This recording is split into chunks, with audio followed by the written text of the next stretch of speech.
Teachers go from preparing their students with one of these to protecting them with one of these. I'm Carolyn Ryan. I'll show you the training one school district has implemented, all in the name of safety. That was nice to see some lighthearted moments. Bloomberg there especially, I think he never uses humor, so to see him be able to do that, at the end of the day, you have to be able to connect with the voters who are watching at home, and that gave them a little opportunity to do that.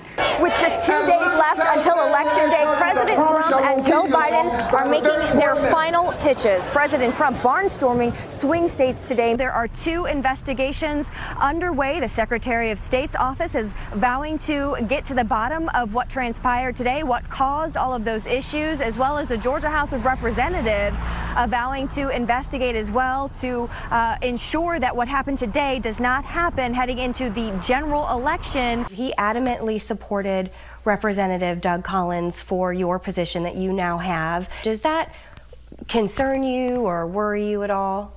Look, I'm very focused on working with the White House. I had a meeting there this week. At that meeting at the White House, did you have the opportunity to meet the president? Not this week. Okay. Has he reached out to you to congratulate you?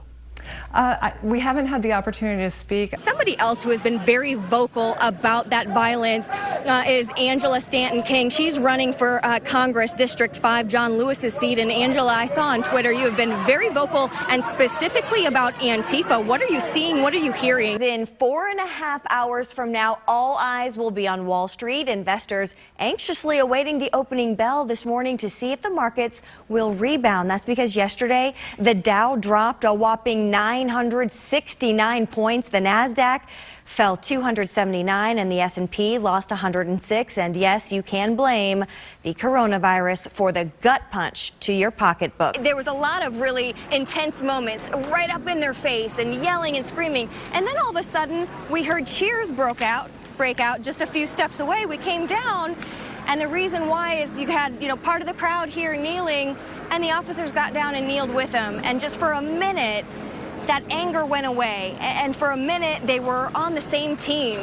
And it was really a special moment. Ivanka Trump and other state and local leaders gathered at this facility behind me today because it has been leading the fight against sex trafficking for nearly 20 years. And after hearing from some victims themselves today, there wasn't a dry eye in the room. He really covered a lot of ground, Karen. He talked about everything from health care. He mentioned the debate that we saw take place this week. He talked a lot about socialism and the future of this country, also about the economy, the strength of the economy. Some stores and private businesses require face masks, but for the most part, individuals are at liberty to wear a face mask or not wear a mask. And as cities and states continue to reopen, more and more people are being ridiculed for their decision online and in person. Police tell us she was stabbed in the face, neck, back, and shoulder. She is expected to be okay, and thankfully she received good news tonight that her 6-month-old baby boy has been located. New tonight, the toxic air controversy in Cobb County is going to court. Now, there's a new lawsuit over Sterigenics and its toxic air. Now, how many of you in the last couple of weeks have tried to visit a national or local park thinking it reopened when the shelter-in-place orders were lifted, only to find this, a park closed sign? I know it happened to me just last weekend. Really, it's just a matter of time before these raids begin to take place, because this is a law enforcement initiative that this president is set on seeing through, and it is one that has the immigrant community on edge. Breaking at 6, no flights or trains allowed to leave the Chinese city of Wuhan tonight. Chinese state media announcing a travel ban to prevent the spread of the coronavirus. This is a growing issue. A couple of infectious disease experts here at Emory who have been very vocal about the importance of wearing masks. They held a virtual press conference earlier this morning, and they are urging local municipalities, local governments to require face masks. I sat down with billionaire hedge fund manager and presidential hopeful Tom Steyer. I did a quick lightning round with him at the end of our interview, and he revealed some things you did not and likely will not hear on a debate stage. Take a listen. The first question in the lightning round. Georgia is extremely pro-Second Amendment. Guns are a big deal in the South and in Georgia. Would you advocate, as some others on the Democratic side have, for mandatory gun buyback programs? No. Do you own a gun? Yes. Second question in the lightning round. I want to end on something positive. This has all been positive. Say one nice thing about President Donald Trump.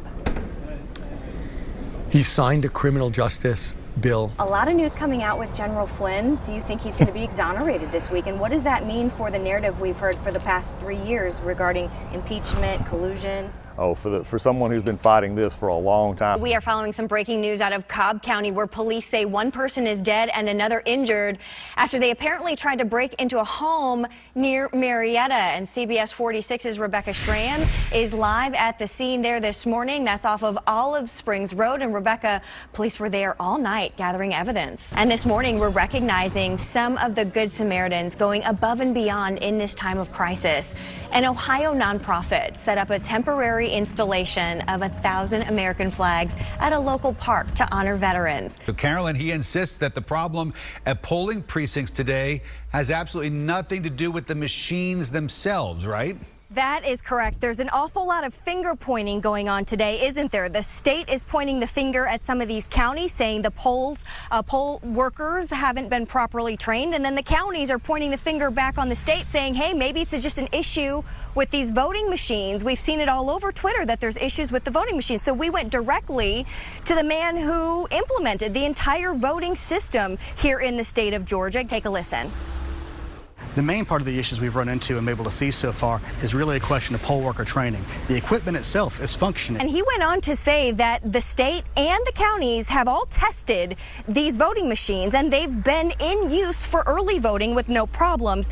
He says now that they're seeing this big influx of people all heading to the polls on the same day, trying to use those new machines with new poll workers. That's why they're seeing those issues. Just like that, Joe Biden is back. I'm Carolyn Ryan at the CBS 46 Live Desk. The former vice president sweeping the South and even taking Super Tuesday's second biggest prize, Texas. You will be on a national stage, an international stage, and you have a very strong and some might say controversial message to deliver. Where do you think this is all going to lead? Yeah, you know what? I'm probably a little more nervous being on your show than being on that national platform. I mean, wow, this is a big treat. But I'll tell you this, if I'm controversial because I make it clear that Democrats failed Black voters, then call me controversial.